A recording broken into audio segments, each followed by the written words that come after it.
All right, Impact. What's up, buddy? So you are a legend in CAW. What would you consider yourself a legend?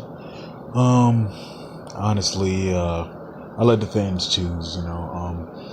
My time there was too brief to be considered a legend, but you know, it's all up to the fans. It's really the impact I left on that little kid. When I went there. I understand that. So where did your career where did your life start, and then when did your career happen? My life started when I was born. Nah, but seriously, growing up was okay. I had my mom and my dad, and both middle class hardworking people. And basically I was always into the gymnastics, gym, and I was always into different things like that. As far as sports, I played football, for a little while, up until high school. When I was younger, I did baseball, and I only did it because my father, he wanted me to be involved in more sports. He wanted me to get into more activities, because as a youngin, I was kind of just to myself, and I was that weirdo that liked to be the weirdo, and just being into comic books and all these other different things. He didn't like it, so he decided he took me to different psychiatrists. Wow, and all these different places because he thought it was something mentally wrong with me. And I would go to these places and I'd just be like, I just like to read comic books. I didn't really understand what was going on. I just liked the comfort of comic books. Rarely did I enjoy socializing with other people. I just loved to just be alone, to be to myself and be to my own thoughts. But they found it obviously very strange, and they took me to many psychiatrists. And I remember one session, my mother cried her eyes out. God rest her soul.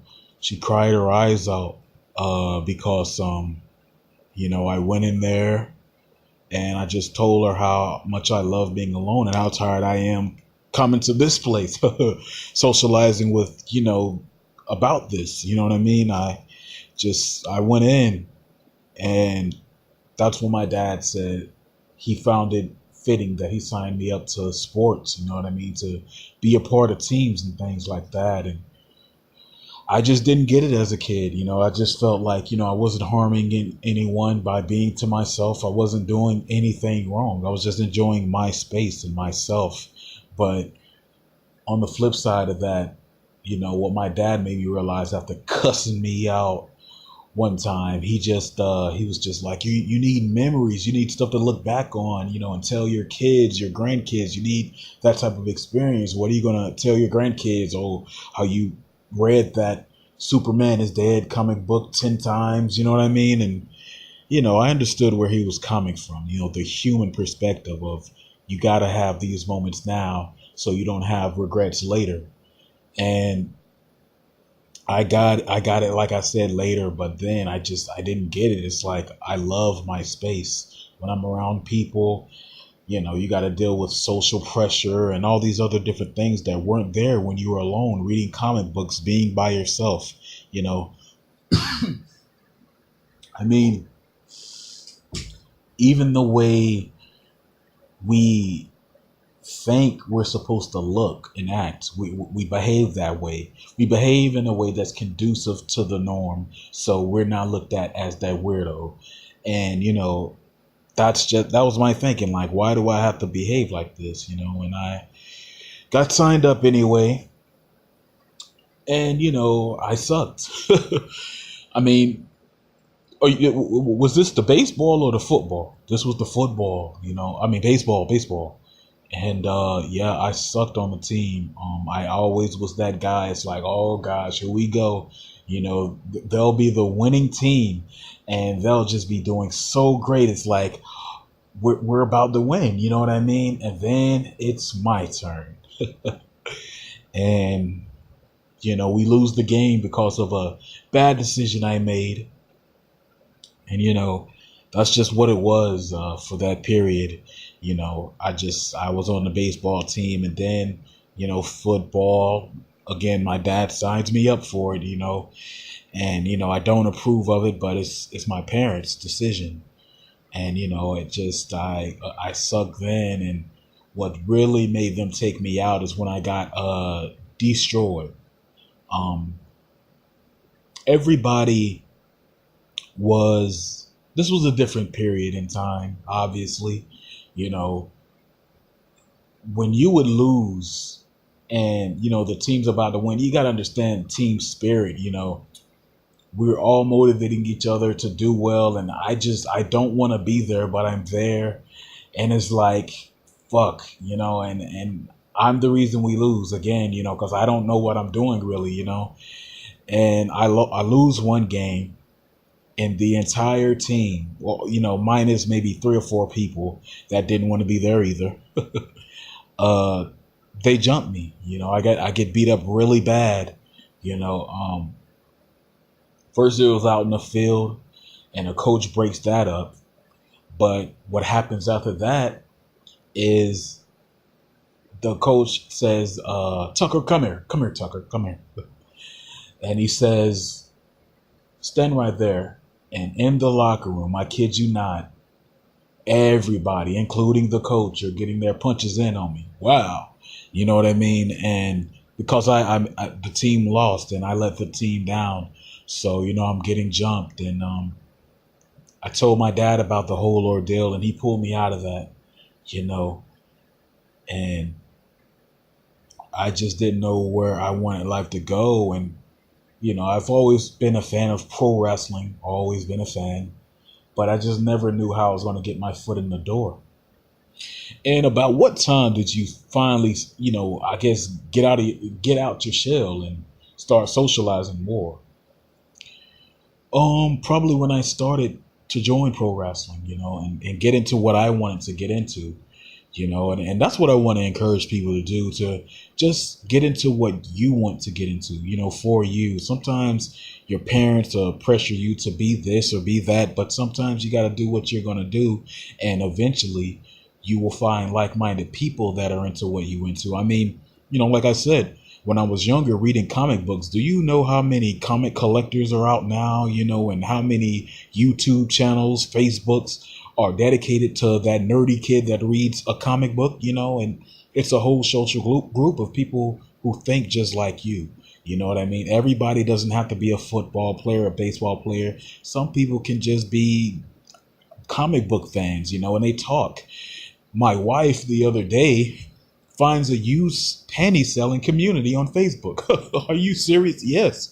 Used panties, a whole group dedicated to that. Wrap your mind around that. And everybody has their own thing, is what it is. It's not to judge them or typecast them. It's just that's people who exist. And, that's where you can go, with people that talk like you and think like you, but pro wrestling's always been a passion of mine. I thought I was going to be a commentator like Heenan or, something, I love the whole thing, the story they would tell in the ring and the story they would tell in the stories. And, it's so much story, I think, involved in pro wrestling, where it's like, it's amazing because you have the story they're already setting up, the story that happens backstage, and nowadays you have the story that they're telling on these different podcasts and things like that, so just the whole story atmosphere of pro wrestling always engaged me, growing up on Warrior, Hogan, whoever it was, and I was already, pretty fit for my youth, lifting weights, trying to be a part of the football team.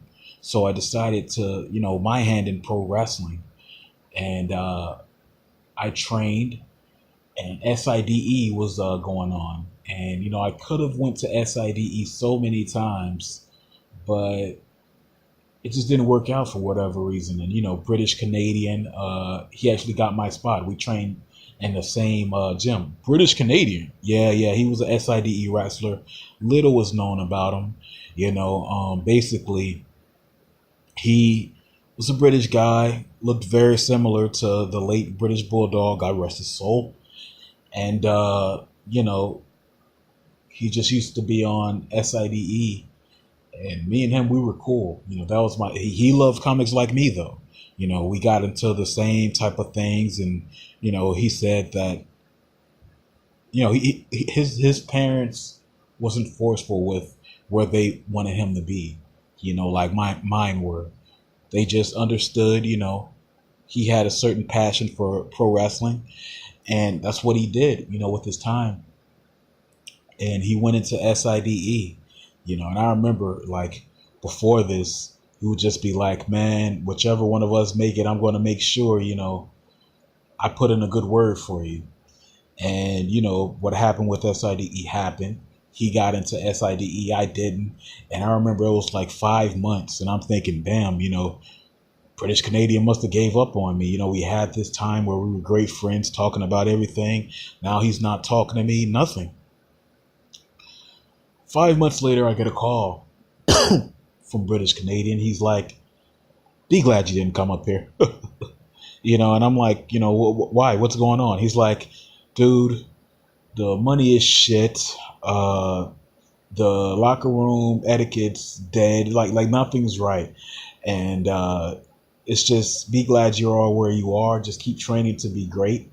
SIDE isn't where it's at. The way they have it set up, the people in underwear fought the people in underwear. Wow. And, everybody it was just set up so strange. And, I can't get too angry at it though. That's where I met my wife, Kimberly. And, we got a baby together in like '04 and all these other different things that happened with that. But other than that, man, I gotta be happy. So a lot of pro wrestlers have, names before they chose their first name. What was your name? God, there were so many. The Big Evil Brother, and I had this hip hop African American gimmick. What? Yeah, I was trying to be a black African guy, but that didn't do anything, and I was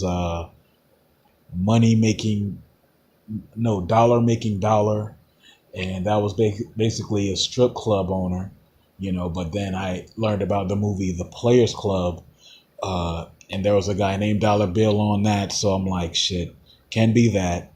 Then I was Mike the Man, and finally I chose Impact. Basically, ECW, they had a pay-per-view, ECW Deep Impact, and no, it wasn't a pay-per-view, it was a VHS, Deep Impact.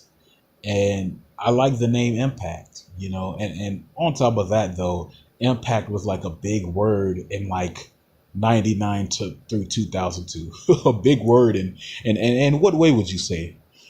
It was a big word because like Impact was in a lot of titles. Just type in, I don't know what you should type in for this, but just understand from 2002 to 1999 to 2002, Impact was used in every single word. You know how the early 90s was like Extreme, well, the late 90s into early 2000, like Impact was that word. You know what I mean? Leave a big impact. So, that's the name I chose, Impact, finally. And, I got signed to CAW. Now, CAW gets a lot of positive and, negative reviews in hindsight. But how would you say was your time there? And, what was your biggest impact? Well, I got signed, and, I just didn't know what to expect anymore. I kind of was at a point in my life where I was giving up. At this point, my grandmother passed away, and, I didn't really know what else to do. I was really lost, when she passed. She was just always encouraging. She kept the family together, even when, I was in my nuisance stage because I wanted to read comics. She was there for me. She was there for the entire family, and she was just that person to listen to when nobody else would. And that's why it really broke my heart. Once she passed, um, and it still haunts me to this day because you realize what you no longer have no more as time goes on. You know what I mean? And so much has changed since she's gone, like a lot. She didn't see me in CAW. She didn't see me in the WWE, and she didn't see all the different things we had going for us. And I gotta say this, not giving a fuck pushed me to have the biggest ego. Yeah. I mean, I just had such a chip on my shoulder. I was better than everybody type of mentality. And I think that happened because motivation is good, when you're at a state where, nobody believes in you or cares for you. But sometimes you can transition that into behaving negatively and dismissing everyone because you think you're all that, if you will. And that's truly what I became. So when I signed with CAW, you know I didn't care about anything really, and it was great though, dude. Like, CAW was a great experience. um I fought the best, excuse me. And I think that's my most memorable match during that period, is me taking on the best. And we just went out there and we had a great match.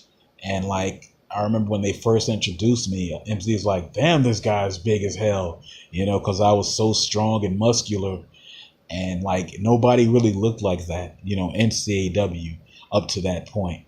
Would you say you were the Charles Dean of your time period? I would say that,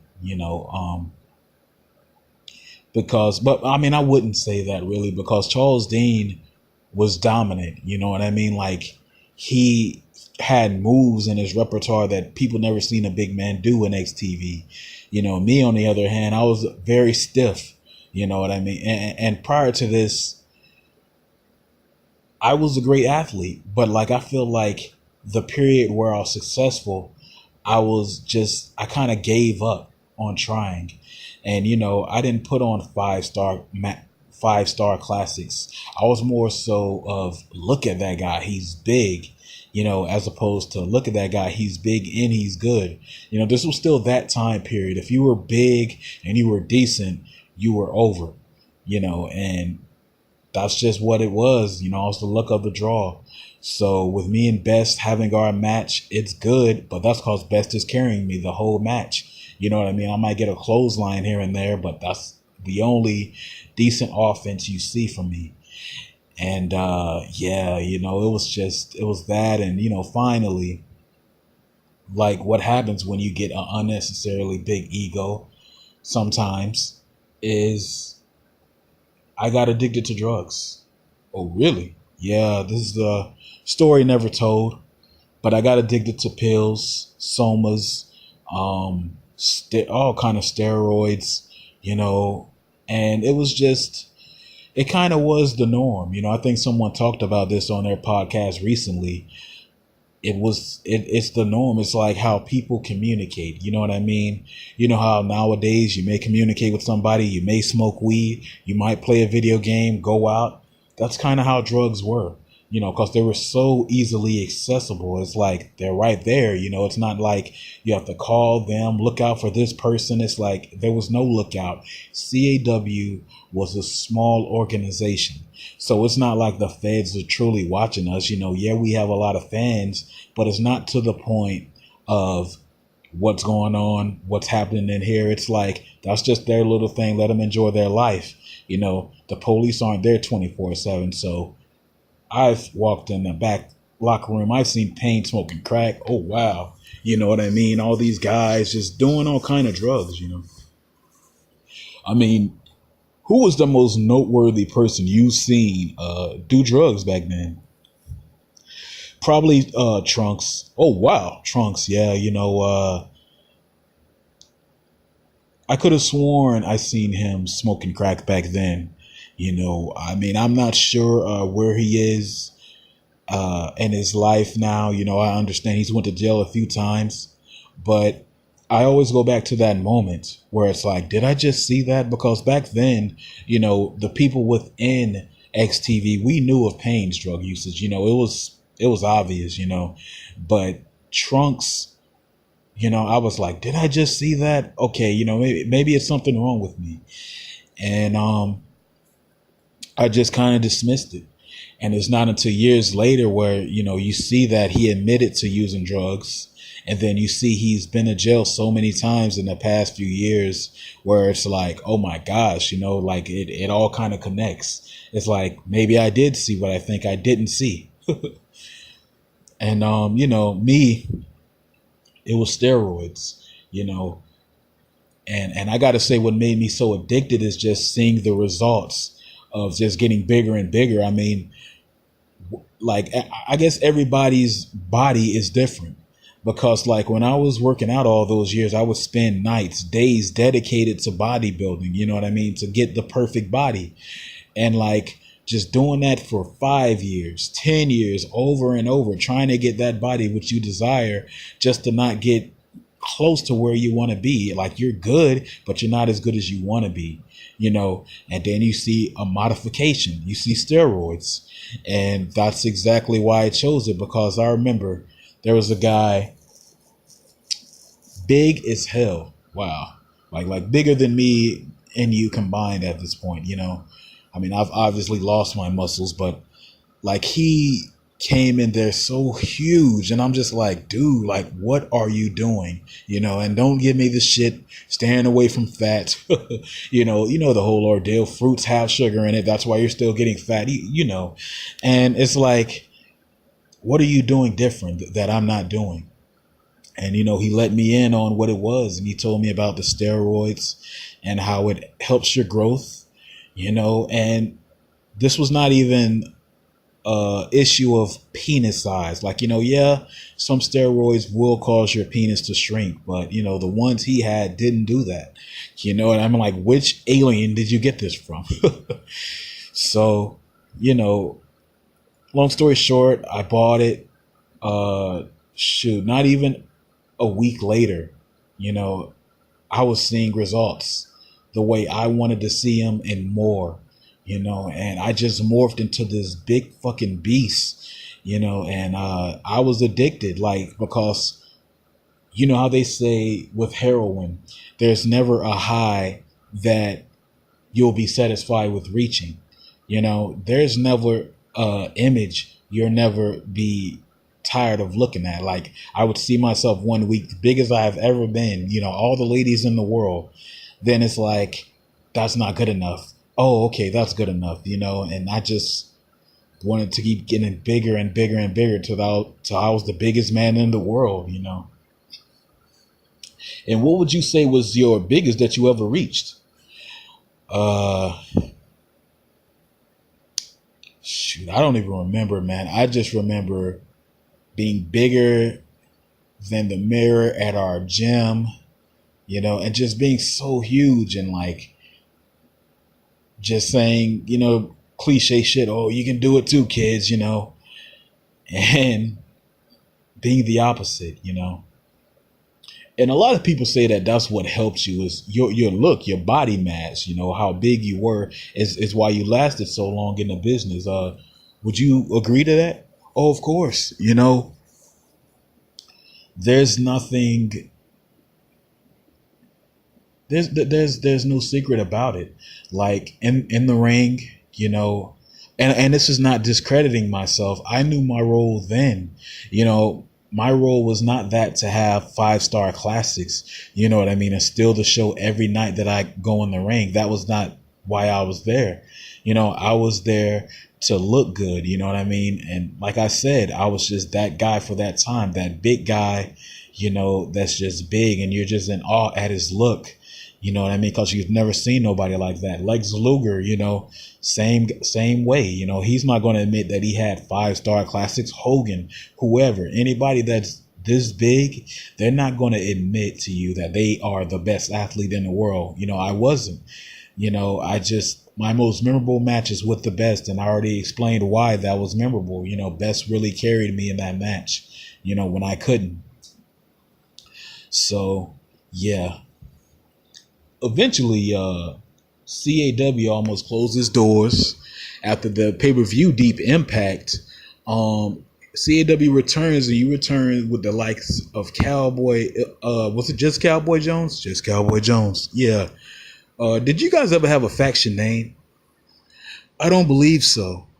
But, it was great working with Cowboy Jones. Just that motherfucker could get on your nerves, Vlad. He could get on your nerves in a heartbeat. You know what I mean? He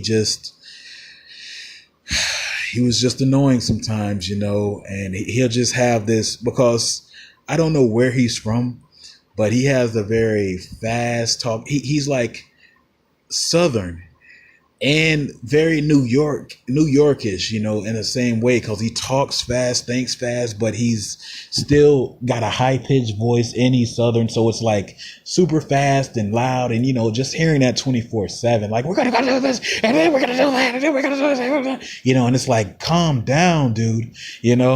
Was he on anything? I wouldn't be surprised, if he was on anything, but. Yeah, he was just so annoying. And I think what Cowboy Jones had is, he knew he wasn't a great athlete. He knew he didn't look the part. So what his role was to have a mouth, and that's what got him by the years he lasted on XTV, is he had a mouth, and he had a way of saying things that just made people gravitate towards him. It's like he couldn't wait till he got beat up, Just like I remember, when he took his pants off and he's taking on Romy Rome, and he just takes his pants off. Like, people can't wait for Romy to kill him, because he's like, dude, what are you doing? Stripping butt naked in front of another man, and he was that guy. He was like similar to how Bobby Heenan was, just way more annoying. So, I mean, like how was that experience though? Like, cause that didn't push you to the mainstream or, more popular, but it was good, man. For the most part, working with that guy, just, I think that we had so much heat though, that sometimes people didn't understand the concept of, this is just a show. Like, people didn't understand that point.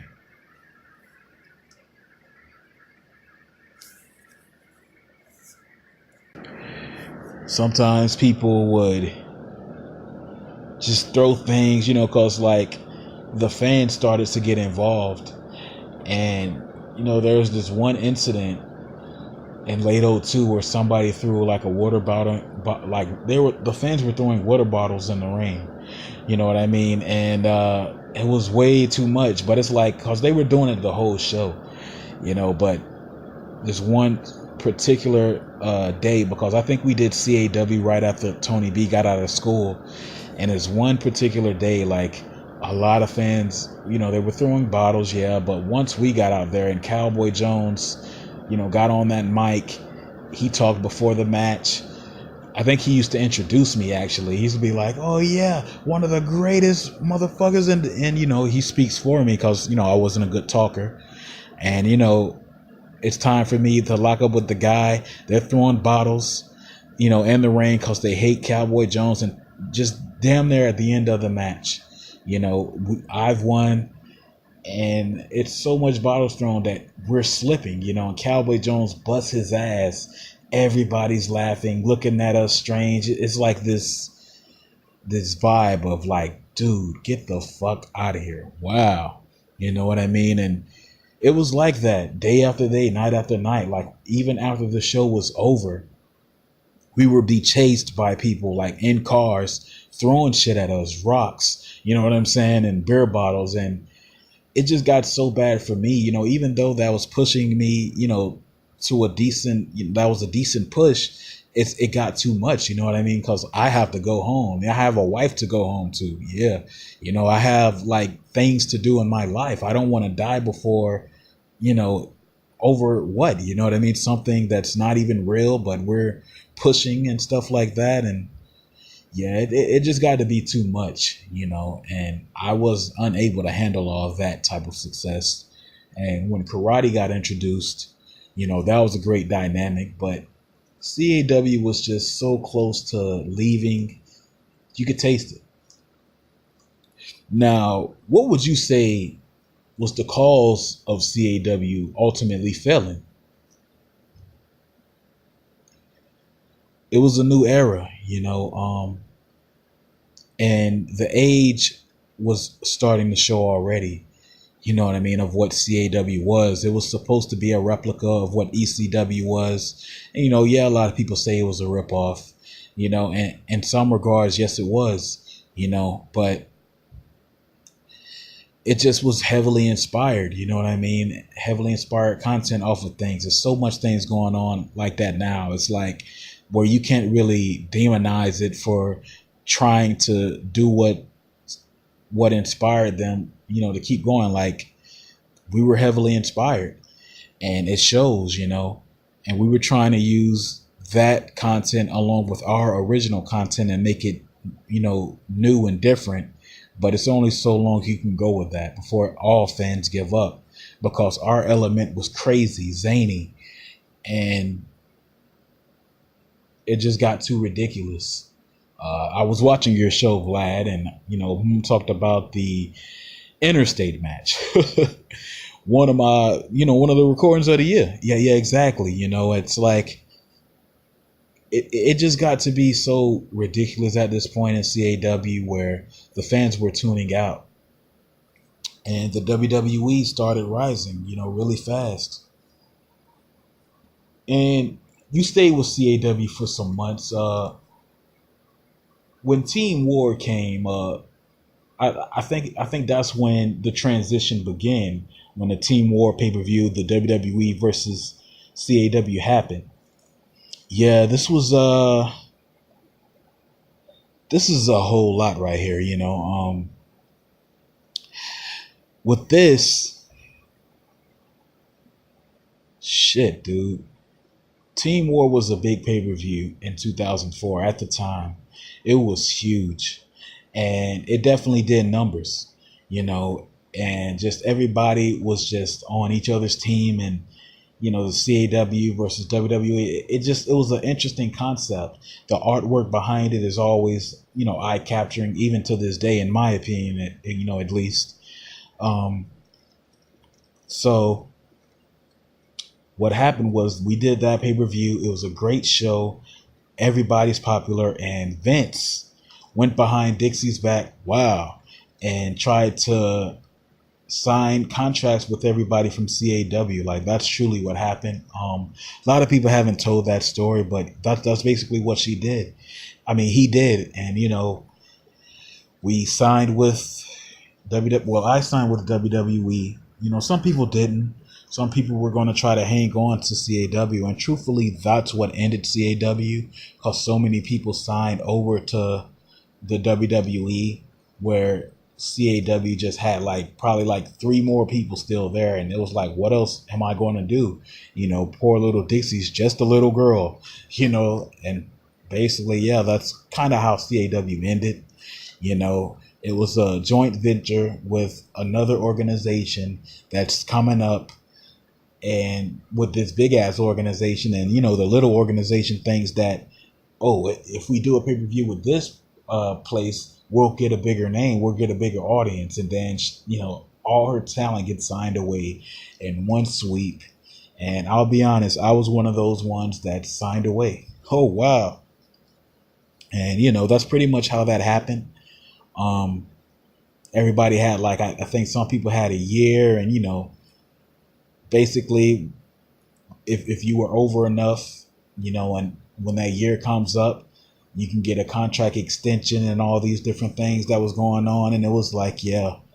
And I mean, that's another thing that killed CAW, in my opinion, is just bad business. Like you have to know who you're dealing with and what you're doing. They gave CAW to a little girl, you know what I mean? Basically, like she was a kid, compared to like somebody's older who's more experienced in business. It's like that's not going to work.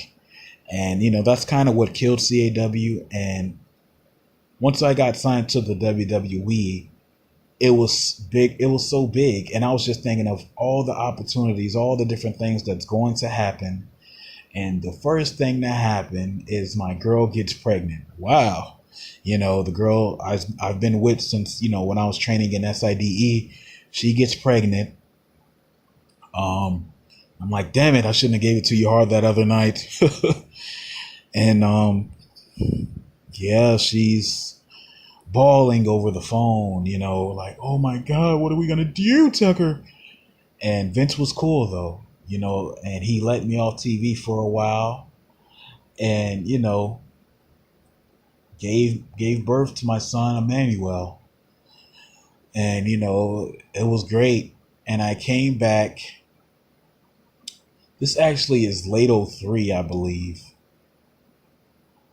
And I got speared by Goldberg, an inexperienced son of a bitch. Whoa. Goldberg speared the fuck out of me, man. This was like I said, I had the baby, and everything. And, I was working with Cowboy Jones still because people knew our storyline. And I got speared by Goldberg. He takes me to the ropes and boom, and I broke my ribs, really bad. And I was in so much pain, dude. It was so hard to breathe. It was a lot of pain. And I was out of action for like 5 months. Really. Yeah. And during that 5 months, it was hard for me to get up. It was hard for me to breathe. And, only thing that was on was TV and, the WWE. And like, it was bad. It was really rough. And that's one thing I got to say about Vince. He's a real great person for, first of all, not releasing me after I went to, see my kid, like some companies will do, and not releasing me after, being injured like that. He was understanding. He was a great boss. He was really great to work for. You know what I mean? But those months being in that much pain, I was unable. I only see my son like once. I was going in and out of consciousness as well, because those times where I couldn't breathe, sometimes even the breathing, machine, like even that couldn't help, like it was bad. He speared me that hard. You know what I mean? And I was just fucked up. And like I wanted to sue him so bad because, my wife said she brung my son up there, but I was in a coma at that time. And yeah. Now, this happened on Raw. Yep. And he speared you and your head actually hit the back of the mat and snapped your neck a little bit. Your neck was uninjured, but I guess, a part of your brain was messed up. Yeah. But that was from steroid abuse, you know what I mean, as well. So it was Goldberg's fault, yes, that I injured my ribs, but it was my fault, that, with all the steroids that I would use and inject myself with. And, I wasn't done, learning my lesson or done taking that shit, even after the 5 months of just tremendous pain, just waking up and it isn't like I will wake up those 5 months and have good days where I'm okay communicating with the nurse. Like it was literally either having a hard time breathing, knocked out in a coma, not breathing the next day, wake up in a lot of pain. It was like that for 5 months. You know what I mean? And that's why I have the utmost disrespect for Bill Goldberg because, he cost me a whole lot. Money, travel, everything, And I finally went back. And this is something that definitely gave a beautiful spark in my career. The Impact players, Big Trunks, Just Incredible, and Dawn Marie. Yes. Uh, how did this whole thing come about? I gotta say this, man. The Impact players were doing just fine. As far as the stable, we were doing great. First I think it was just Incredible and Jason, and then I actually came in. Then Don Marie, and she was just the airhead chick. It was a great story, and I hear that Trunks is going to be a part of our group. And when they introduced him, that's one thing Trunks is right about. You talk about the biggest pop of the night. And it's so strange because when Payne came out there, on his first night, he wasn't treated with that type of respect. But Trunks, on the other hand, it was like they knew who he was, they knew what he represented, and they were throwing flowers in the ring. He was over. And it just kind of killed any momentum we had, because he was so popular. And just storyline after storyline, night after night, we would deliver on such a extraordinary level where I think sometimes they would put us before the semi-main event and the main event because we were a very over stable, with Don Marie and Big Trunks' reactions and how they would interact with each other. Myself, just incredible. All of us really made the Impact players good, but it started to become more so about Trunks. And I've had an ego myself, so I can't sit there and demonize him for having one, but at the same time, he likes to say that, I would pick on him and different things like that. And, one thing I realized about Trunks is he likes to play a victim card, because like you can listen to the early days of FNK and he's always going off on best, and then tries to say, oh, I was just joking, and sometimes we would do the same thing to him, but, he wouldn't like it very much. It's like, dude, we were joking too, like you were just a few seconds ago. And that's just how he is. It's like he's kind of strange in that regard, because it's like if we do something that you always do to someone, you're angry. But if you do it, it's no problem. It's no shots fired or nothing. And I didn't understand that, but I can't take away that this here is the best moment in my career. You know what I mean? Just damn near dying, being brought back to life, you know what I mean? And being well.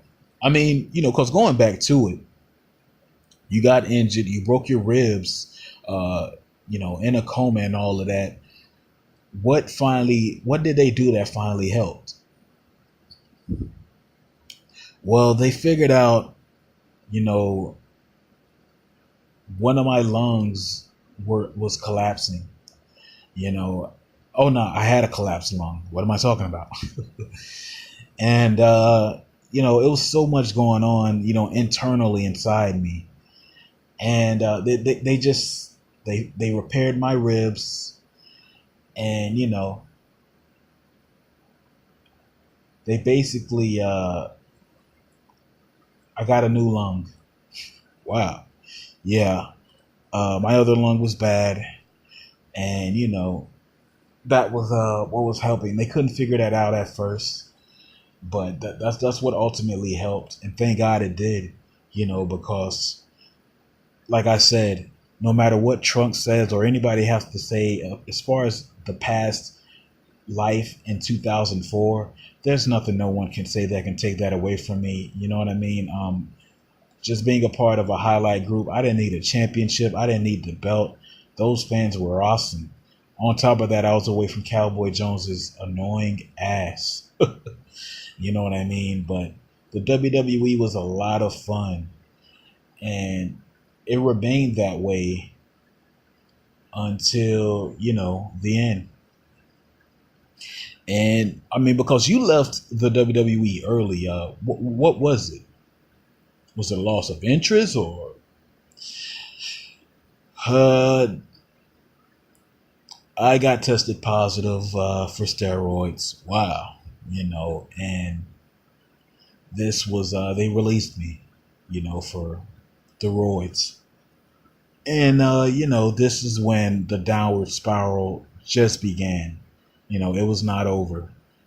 And CAW closes its doors, and they tried many a times to make me on '06 to little interest or no interest at all, followed by run-ins with the law, drinking and driving, you know what I mean, posing as a cop, the DMX story, and just basically just getting into it with the law. And that's when my wife filed for divorce. Wow. And my mother passed away in April of 2008. Yeah. And that took a big toll on me. Prior to this, CAW came back, it returned, but they didn't want me there. And that really hurt me, you know what I mean? Because I'm like, Jesus, like I can't even be at CAW, one of the biggest shows. And then my mom passing away, I'm getting into all this stuff with my wife, who I've been divorced from, and like all these things. My son's growing up, I'm unable to see him. And I'm going through just that rough patch in your life where you flip over furniture and punch the mirror and scream really loud. That part of the movie. Wow.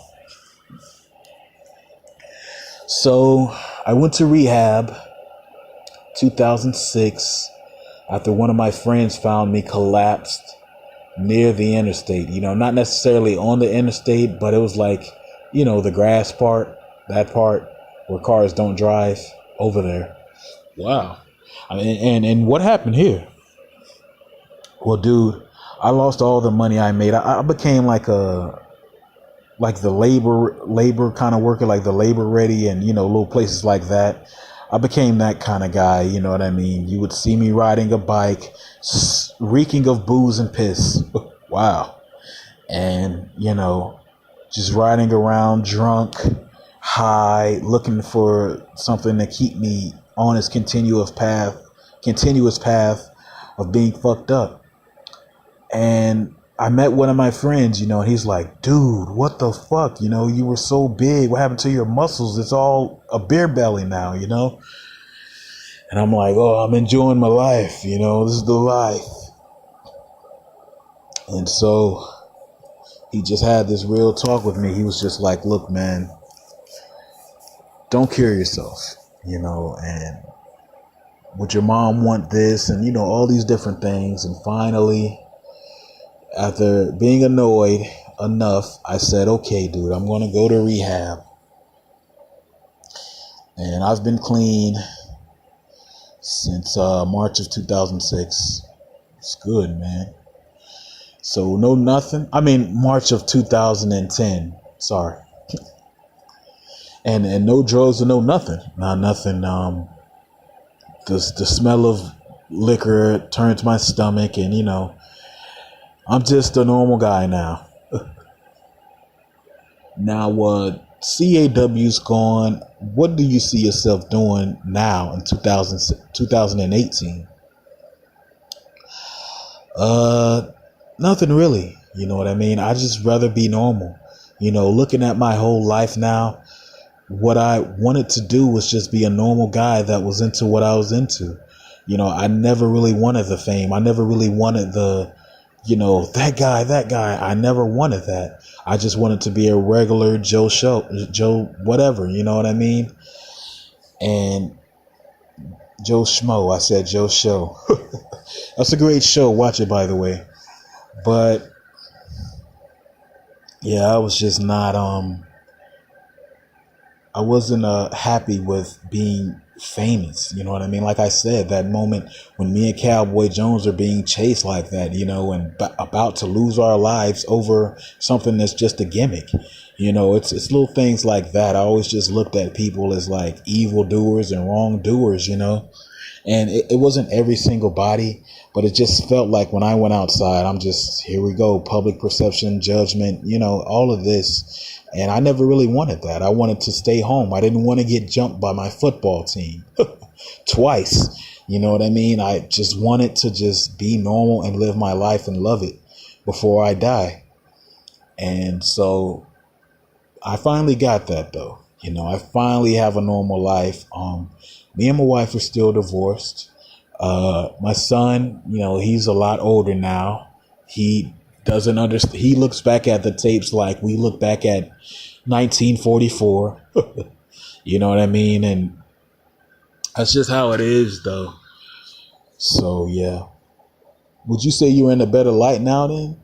Oh, most definitely. Gave my life to the Lord in 2012, and I haven't looked back at the negativity since this interview. Now you're bringing up problems. Now I might drink myself again. Seriously though, there's nothing I would regret about my past. It's something I did, and it's a story to tell, and it will entertain somebody and will detour someone from getting into some of the poor life choices that I made. And that's what I hope my story does. Like I said, '04, that period was so much fun, in the WWE. And it was a breakaway. I mean, because, going back to that period, like, what was incredible about that is like I came from the Cowboy Jones gimmick, and it was getting me too much hate. Then I came with the Impact Players that was just right in the middle, normal and in the middle, like I want to be where I am now, normal and in the middle. Well, there you have it. Thanks, Impact. Oh, no problem. Bye.